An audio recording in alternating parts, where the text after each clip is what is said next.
toutes, je vous retrouve aujourd'hui pour tricoter ensemble le carré numéro 6. Donc je vais vous le présenter. Voici. Donc c'est bien le numéro 6 que j'ai préparé au préalable. Donc aujourd'hui dans cette nouvelle vidéo, je vais vous montrer comment tricoter ce que l'on appelle des côtes. Donc les côtes en fait c'est ce que vous allez retrouver bien souvent sur le bas de vos pulls, sur le bas de vos manches, au niveau du col. Tout ça, généralement, c'est tricoté avec des côtes. Donc, il y a différents types de côtes. Là, aujourd'hui, on va voir ensemble les basiques. Donc, ce sont des côtes de 2, c'est-à-dire qu'on a une alternance de maille endroit et maille envers par nombre de 2. Pour ce faire, nous allons commencer par monter sur nos aiguilles un nombre de mailles pair. Alors, ce sera toujours important d'avoir un nombre de mailles pair quand on tricote des côtes de 2. OK. Ensuite, si vous voulez monter, faire des côtes tout simplement, mettons en côte 3-2, il vous faudra un nombre de mailles divisible par 5. Et ainsi de suite. Si vous faites des côtes 1-1, là, vous montez le nombre de mailles que vous souhaitez. De toute façon, si vous suivez un patron ou une grille, généralement, ça vous indique le nombre à monter, ainsi que le type de côte. Si c'est des 2-2, 3-2, 1-2, il n'y a pas de souci. OK ? Donc voici, aujourd'hui, simplement, nous allons faire des 2-2. Pour cela, j'ai pris un reste de laine qui se tricote en aiguille numéro 4. Je prends mes favorites, c'est-à-dire mes aiguilles circulaires numéro 4. Et je vais donc monter mes 40 mailles. Donc je prends, comme d'habitude, à peu près 50 cm de fil. Voici. Je fais toujours mon petit nœud dans lequel je vais passer mon aiguille, je resserre et c'est parti. Donc pour à peu près 40 mailles. Donc bien sûr là on est en côte de 2, il me faudra un nombre de mailles pair. Voici, donc je vous remontre un tout petit peu. On se retrouve pour monter le premier rang tout ensemble. J'ai donc monté mes 40 mailles. Voici. Ce qui va me donner mes 20 cm de travail sur la largeur. Et nous allons monter nos côtes sur 20 cm de hauteur pour avoir toujours notre carré. Ensemble, nous avons déjà vu le point jersey endroit ainsi que le point jersey envers. Donc normalement, vous avez vu comment faire une maille à l'endroit, faire une maille à l'envers. Là, ça va être une alternance entre 2 mailles à l'endroit, 2 mailles envers. Donc, je vais vous montrer. Je commence mon premier rang par 2 mailles endroit.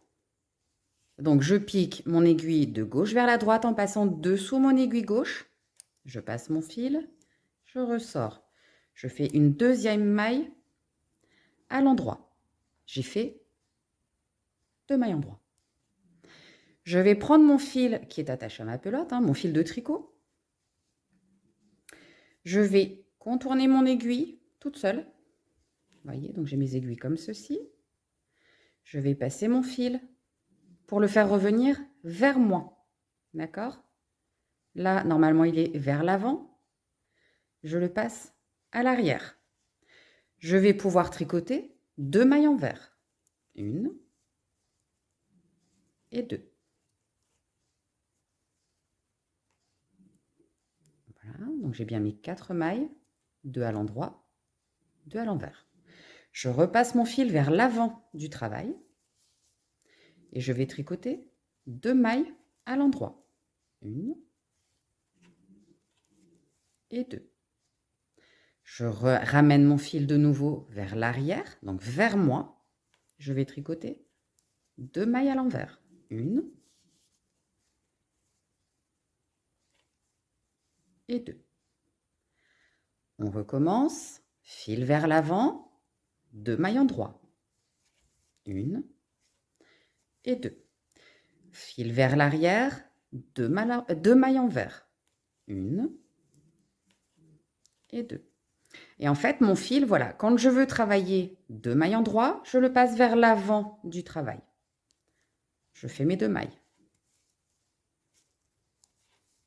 quand je veux faire 2 mailles envers, puisqu'on fait une alternance de 2 mailles, je le repasse vers l'arrière et je tricote 2 mailles envers. Je vous laisse faire ainsi tout le long de ce premier rang. On se retrouve pour le deuxième rang. Mon premier rang est terminé. Donc je vais tourner mes aiguilles. Voici.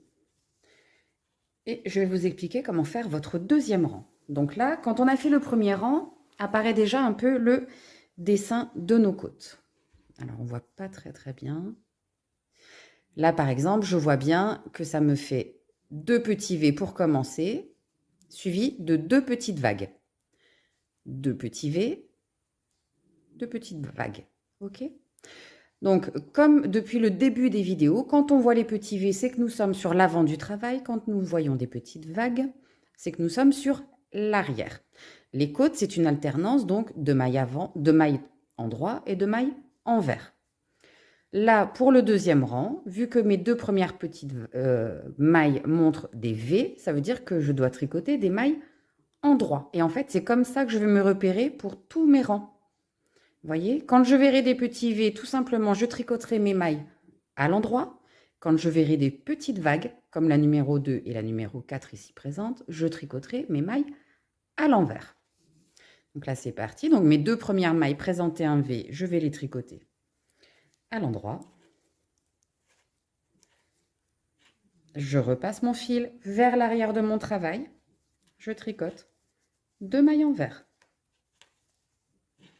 Je repasse mon fil vers l'avant. Je vais ensuite, regarder, puisque là j'ai 2 petits V.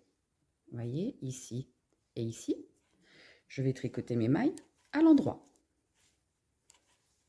Je repasse mon fil vers l'arrière.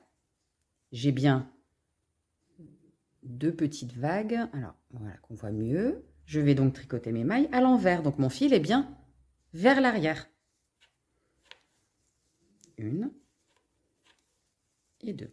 Et je vais alterner donc ce mouvement jusqu'au bout de mon rang numéro 2. Mon rang numéro 2 est terminé. Je vous fais voir ce que j'obtiens. Alors, on ne voit pas bien avec cette laine, c'est vrai que c'est pas facile. Voilà. Donc, vous voyez, ça me fait bien une alternance de mailles à l'endroit, avec les petits V, et de mailles à l'envers, avec les petites barres. Maille endroit, maille envers, maille endroit, maille envers, et ainsi de suite. Voilà. Donc là, je pense que niveau difficulté, si vous avez pratiqué la vidéo de jersey endroit et fait également la vidéo de jersey envers, il vous suffit simplement de toujours bien alterner 2 mailles endroit, 2 mailles envers sur toute la longueur de votre aiguillé. Si vous avez un doute à savoir si c'est une maille endroit ou une maille envers, regardez s'il y a un petit V ou une petite bosse. Le V, maille endroit, la petite bosse, maille envers. Et on se retrouvera simplement pour cette vidéo à la fin donc, du carré pour faire le rabattage ensemble de ce carré numéro 6 qui sera le carré en côte de 2. À tout à l'heure. J'ai tricoté mes 20 cm de côte nécessaires pour obtenir mon carré. Donc je vous montre. Voici. Vous voyez. Hop. Maintenant, il est temps de rabattre les mailles pour finaliser ce carré. Alors, je vais vous montrer comment je procède quand je suis sur des côtes pour les rabattre, parce qu'il y a une petite différence en fait, vu que là on a travaillé toujours 2 mailles endroit, 2 mailles envers tout le long de notre rang. Donc moi j'aime bien respecter en fait, de garder mes 2 mailles endroit, 2 mailles envers, même quand je fais le mouvement de rabattre mes mailles. Donc là, j'ai au début de mon rang 2 mailles endroit, suivi de 2 mailles envers. Donc ce que je vais faire, je vais piquer donc ma maille endroit à l'endroit comme d'habitude, je la tricote. La deuxième est une maille endroit également, je la tricote endroit aussi et je rabats. Ça, c'est comme d'habitude. Là, par contre, j'arrive sur 2 mailles envers. Je vais, comme précédemment, passer mon fil à l'arrière du travail et tricoter ma maille numéro 3 à l'envers. Voilà. Je vais rabattre, comme d'habitude, ma maille par-dessus. Ma maille numéro 4 est une maille en vert toujours. Je la tricote à l'envers. Je rabats. J'arrive sur la maille numéro 5 qui est une maille en droit ainsi que la maille numéro 6. Donc je repasse mon fil vers l'avant pour les tricoter à l'endroit. Et là, je rabats donc les deux suivantes en les tricotant à l'endroit.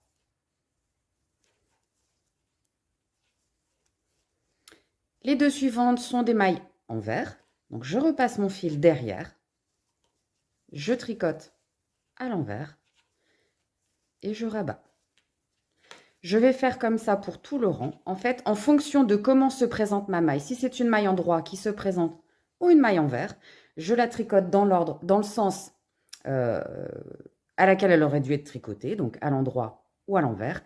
Et je rabats par contre, comme d'habitude, sans souci. Ce qui fait que ça ne va pas contrarier nos mailles et la finition sera bien plus nette. Je vous montre ça à la fin du rang. Je viens de terminer de rabattre toutes mes mailles, donc je vous fais voir. Voilà. Ça me fait une bordure bien nette. Et le fait, en fait, d'avoir respecté le sens de mes mailles, donc maille en droit, maille en vert, donc vous voyez, ça zigzague un petit peu, parce qu'en fait, on garde toute l'élasticité de nos côtes. C'est vraiment hyper élastique, vous voyez. Hop. Donc, vous inquiétez pas, en largeur, ça ne va pas vous donner 20 cm. Hein, quand on regarde comme ça, là, j'ai pas les 20 cm quand c'est à plat. Par contre, quand on va le coudre, on va l'étirer légèrement pour bien voir nos différentes bandes. Et on aura nos 20 cm sans souci. Vous inquiétez pas. Et en haut, donc du coup, mon travail est bien élastique parce que j'ai respecté le fait de tricoter à l'endroit ou à l'envers en fonction de comment se présentaient mes mailles sur l'aiguille. Voici. Donc là, je vais mettre mon petit sparadrap comme d'habitude. On va faire le marquage. Donc, les carrés en côte seront le numéro 6. Voilà, il n'a pas tenu. On va remettre. Voilà.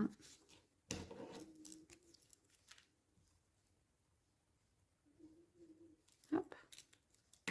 Mon fil est un peu trop long, mais j'avais fini ma pelote de laine. Hein. Moi, je suis allée jusqu'au bout. J'ai fait dans cette pelote 2 carrés au final. Donc, les 2 carrés en côte.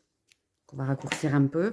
Moi, ces petits bouts-là, quand j'ai une taille assez correcte, on va dire. Vous voyez, là, j'ai un bon morceau quand même.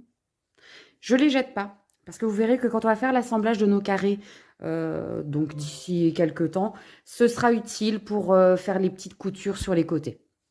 Donc, prenez une petite boîte, un petit truc, vous les mettez dedans, vous les gardez, on s'en servira.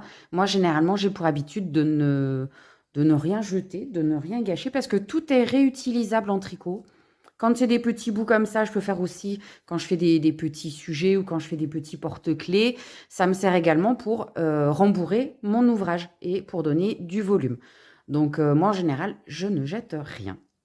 Voilà, donc nous avons finalisé ensemble le carré numéro 6. Je vais vous préparer la petite vidéo pour le carré numéro 7. Et nous allons maintenant attaquer des points qui seront un petit peu plus compliqués, mais je vais vous les simplifier au maximum. Vous aurez toujours les indications sur l'écran comme je le fais depuis le début. Et surtout, je suis toujours disponible en message si vous avez besoin. À bientôt!